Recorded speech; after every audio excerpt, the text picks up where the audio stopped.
London Real, sponsored by Bulletproof Coffee.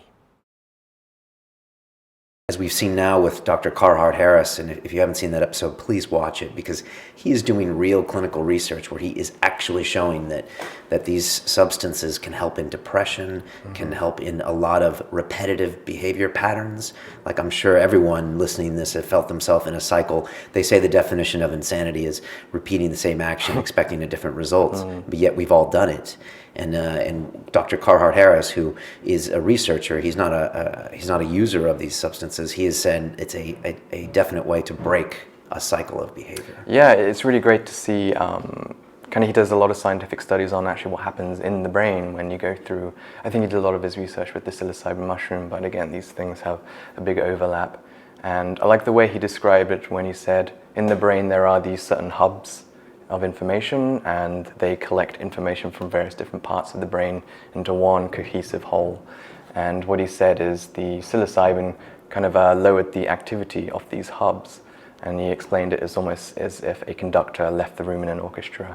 So now you're kind of dealing with a kind of unfiltered information, and he says this is the way how people find it very freeing and liberating, and also how people have this disillusion with ego, which is sort of how they've been conditioned to think about the world. It's kind of getting rid of that baggage and conditioning that you've been brought up with, and kind of being a bit more experimental with the information that's in front of you. It's like almost everything that goes through your mind is processed, how that relates to my ego.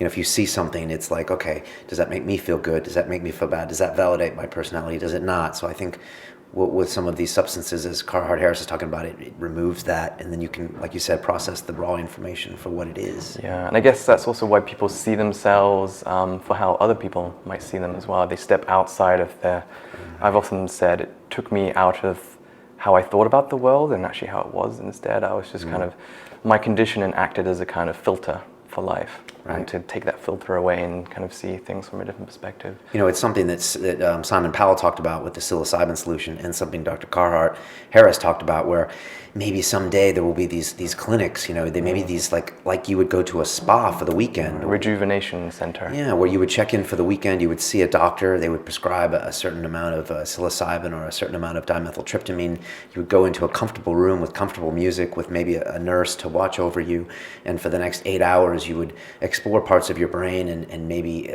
confront some demons, and then you could come back on Monday, and as opposed to having a massage, you might have that kind of a mental massage, a spiritual massage. For me, it just seems like it's a no-brainer that these things would be a wonderful way for people to practice this in a safe way, a controlled way that would better society in a huge way. But